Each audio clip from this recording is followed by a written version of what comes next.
जब वो रास्ते से गुजर रहा था तो उसको एक बहुत साफ सुथरा सा पत्थर दिखाई दिया। और मैं तुम्हारे अंदर भगवान की मूर्ति बना दूंगा। जिस पत्थर ने दर्द बर्दाश्त करने से मना किया था, आज उस पर रोज नारियल फोड़े जाते हैं। तो मैं यही एग्जाम्पल आपको दे रहा हूं, वो पत्थर आप हो। और मैं ज्यादा समय आपका लूंगा नहीं बेटा, एक छोटी सी स्टोरी और जो मुझे मेरे गुरु ने सिखाई थी और मुझे आज भी याद आती है। और जब भी आपको लगे कि आपके गुरु ने आपको डांट दिया या आपके माता पिता ने आपको डांट दिया, तो स्टोरी को याद कर लीजिएगा बेटा, सारा गुस्सा एक सेकंड में शांत हो जाएगा। एक मूर्तिकार होता है। मूर्तिकार जानते बेटा क्या होता है? जो मूर्तियां बनाता है। एक मूर्तिकार होता है, वो एक गाँव, मुझे गुरु ने सुनाई थी, आपने भी सुन रखी होगी, लेकिन मैं बार बार फिर भी यही बताता हूं कि मुझे ये प्रेरणा यहीं से मिलती है। मैं अपने गुस्से पे कंट्रोल में यहीं से रख पाता था जब मुझे मेरा गुरु डांट देता था, मुझे मेरे माता पिता आज भी डांट देते हैं। तो एक मूर्तिकार था, वो एक गांव से दूसरे गांव में जाता था और मूर्तियां बनाने का काम करता था। जब वो रास्ते से गुजर रहा था तो उसको एक बहुत साफ सुथरा सा पत्थर दिखाई दिया। उसका मन हुआ कि इसमें एक मूर्ति बना देते हैं भगवान की।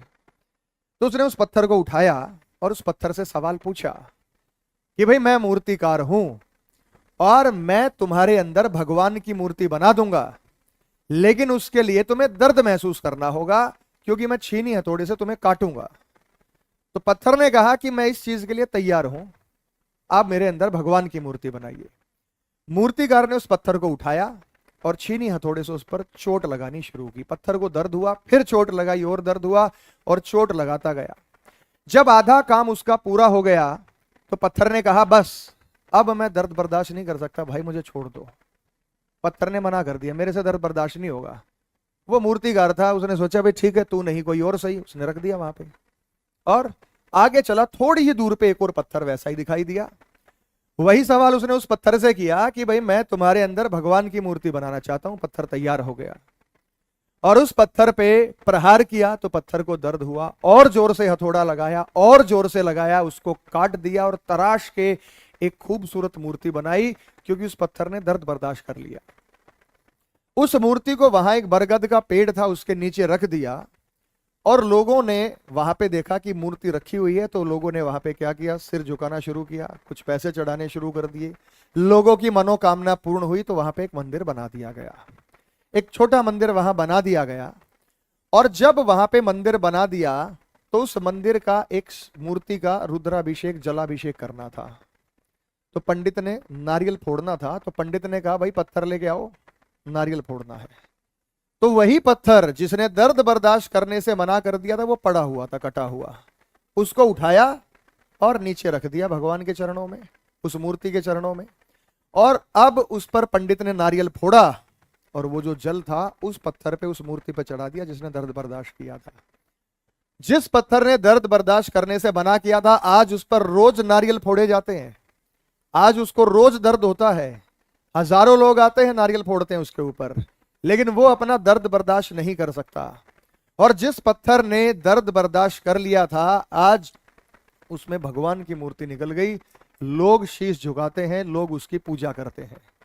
तो मैं यही एग्जाम्पल आपको दे रहा हूं, वो पत्थर आप हो और मूर्तिकार हम हैं और आपके माता पिता हैं।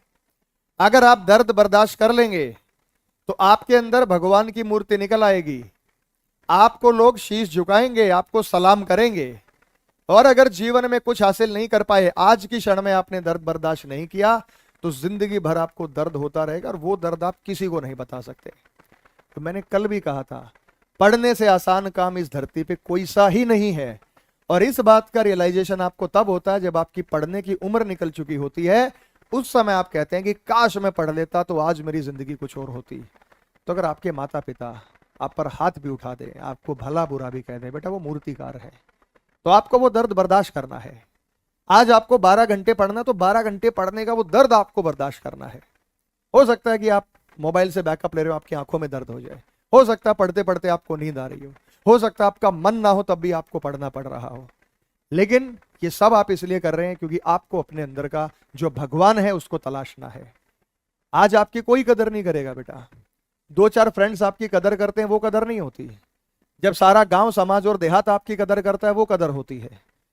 तो कुछ ऐसे लोग भी होंगे जो आज आपको जो किसी पोस्ट पे काम करते हो, आप उनको फोन करो वो फोन नहीं उठाएंगे, लेकिन जब आप उनसे बड़ी पोस्ट पर नौकरी लग जाओगे तो उनके कॉल आपके पास खुद आएंगे। जब एक सिलेक्शन होता है ना तो पूरे गांव का बच्चा उससे प्रेरणा हासिल करता है, एक सिलेक्शन से। उनके माँ बाप कहते हैं कि भाई देखो ये बेटा फलाने का, इनका एक्साइज इंस्पेक्टर बन गया ये, तो वो प्रेरणादायक होता है। उससे बच्चे आगे पूछते हैं कि भाई कहाँ पढ़ा, क्या कोचिंग ली, तुमने क्या किया, और ये काम आपको भी करना है।